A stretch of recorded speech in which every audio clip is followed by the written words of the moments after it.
Oh, hello, this is Tak Chung from Walk with Tak. Welcome to my YouTube channel. If you enjoyed this video, please like, subscribe, and share. Please feel free to write to me at walkwithtak@gmail.com if you have any question regarding to this video or any other videos that I have posted in the past. If you have any videos that you would like me to make, please let me know. I'm looking forward to hearing from you. Recently, a viewer wrote to me and she asked me, is it possible to make a soup in a wok? And my answer is, of course. The wok is so versatile. In fact, it's perfect for making a soup. Now, I have a cast iron wok, which I normally do not use very much because it's too heavy for me to move it around. But the cast iron wok is perfect for making a soup. Now, my cooking system emphasizes on practicality, convenience, and efficiency. Because I want to make home cooking as part of your daily routine, you will only cook on a regular basis if you find it to be practical, efficient, creative, and fun. And therefore, making a soup in the wok is perfect because then you can use your wok for any type of cooking function that you would like. And the cast iron wok is particularly good, but if you don't have a cast iron wok, a stainless steel wok or a carbon steel wok will do the same. In this video, I'm going to demonstrate how to make a soup that is frequently known as a hot and sour soup. It is a very popular soup in American Chinese food. Now, the soup is originally from Sichuan province.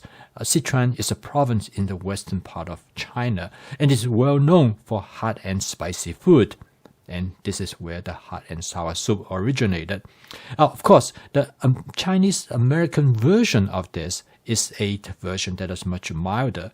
And in this video, I'm going to show you how to control the level of spiciness of this soup. There are many different ways to make this soup.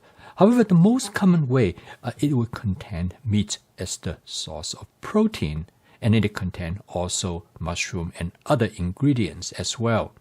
Now, when it comes to meat, I always have some pork loin on hand. Now, the way I do advanced prepping for my pork is that I will cut it up into thin pieces, which is suitable for me to use it for stir fry. Like most people, I find convenience and efficiency is essential for home cooking. If I want to use some pork for the meal, I would like to be able to find the pork anytime I want. So I freeze the pork in such a way in this single layer. So when I'm ready to use it, all I have to do is to put it in a bowl of lukewarm water so that it will be thawed out in about 10 minutes or less. So this way, I will be ready to cook almost as soon as I entered into the kitchen. By the time I have every other thing ready, the pork will be ready for me to cook. Now, in this dish, I'm going to use some shiitake mushroom. This shiitake mushroom is a dehydrated mushroom. So before you use it, you have to hydrate it in water.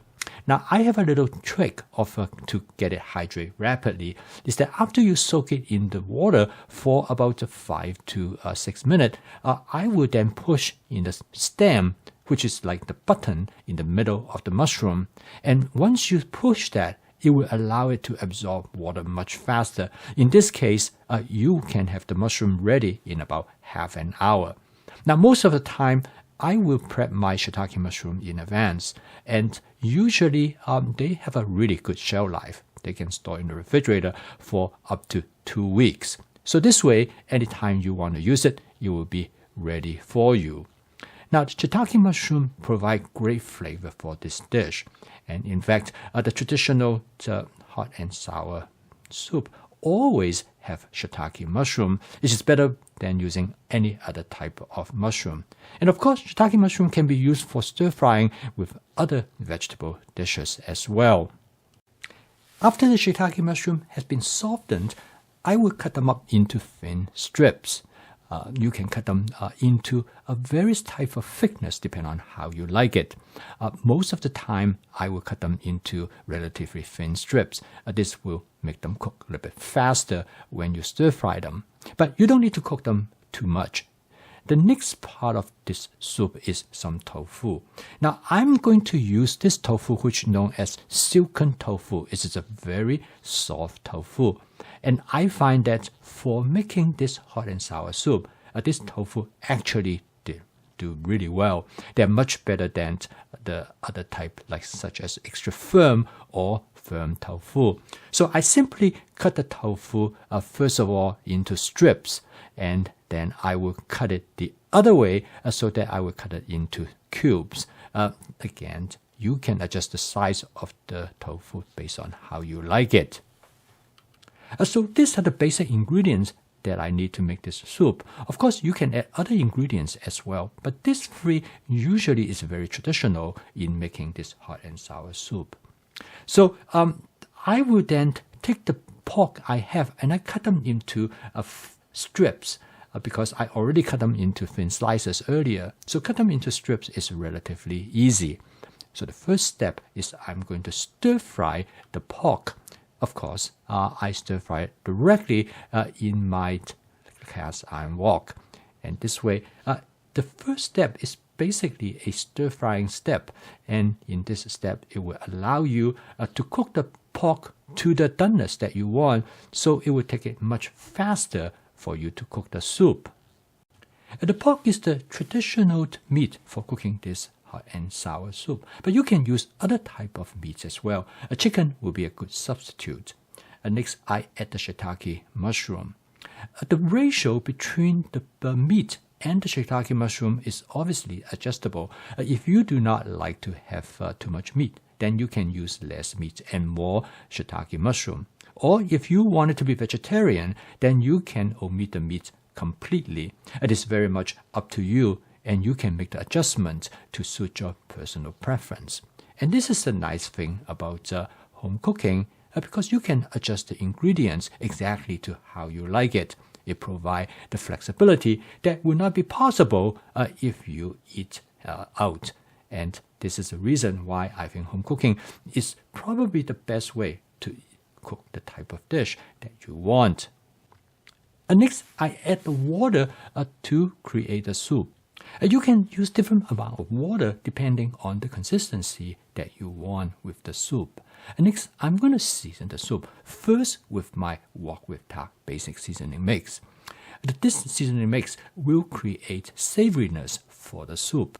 This seasoning mix is relatively mild, but it is rich in umami flavor, and therefore it will make the soup more savory. Again, you can use different amount based on how much you want the flavor to be like. Next, I'm going to add some the hot sesame oil. This will make the soup has a more complex flavor. This sesame oil already has a hot oil in it. However, you can use normal sesame oil as well, again, depending on what's available to you. I personally really like this.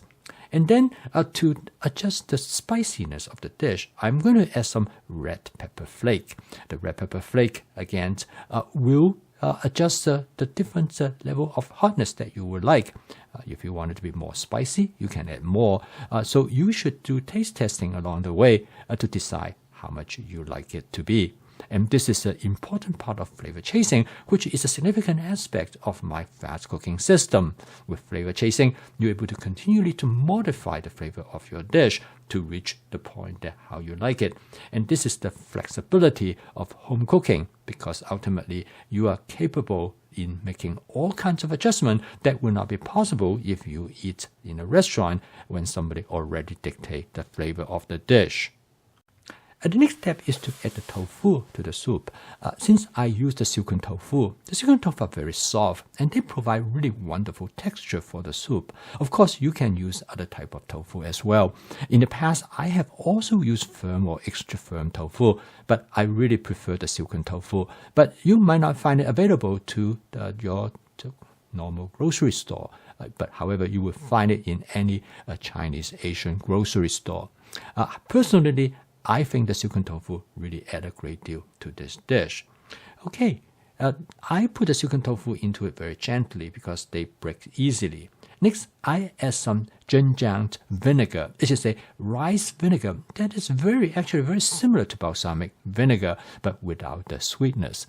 This doenjang rice vinegar is the typical flavor that you find in a hot and sour soup. And the doenjang vinegar, again, you can decide how much you add. I advise you to constantly do taste testing so you will find the exact amount that you add to the soup will create the type of flavor that you are looking for. To thicken the soup, I'm going to use cornstarch. I'm going to create a cornstarch water suspension. I will use 1 part of cornstarch to 2 parts of water. This will allow me to create a relatively thickened soup as the way how I want to. Now, after I add the water to the cornstarch, I shake it rigorously to make sure that everything is properly mixed. This way, it will prevent clumping. Okay, now to thicken the soup, I'm going to add this cornstarch water suspension to the soup. And I'm going to add it a little bit at a time. I will slowly adjust the consistency to the thickness that I want. If it's too thick, I can add more water. And the last step is I'm going to create an egg drop in the soup. I'm going to have some egg beaten up. I'm going to use about 1 to 2 eggs, depending on how thick I want it to be. With the heat turned to low and with constant stirring, I add the egg slowly, a little bit at a time, and this will create this egg drop appearance in the soup. You can decide how many eggs that you want to use. Personally, I like to have a relatively thick consistency with the egg, but some people like it with much lighter. With constant stirring, you will gradually achieve this egg drop appearance that is very typical for this soup. As the final step is I'm going to garnish the soup with some chopped scallion. Chopped scallion is very flexible and you can use to garnish many dishes. And for a soup like this, the chopped scallion make quite a big difference. It not only add flavor to the soup, but it also provide appearance that will add that green color to the soup and make it more pleasing. So here it is, a hot and sour soup that you can make in your wok. I post a video each day to help you to make home cooking as part of your daily routine that is practical, efficient, creative, and fun using my fast cooking system. If you'd like to learn more about this cooking system, please subscribe to this YouTube channel. So I will see you tomorrow.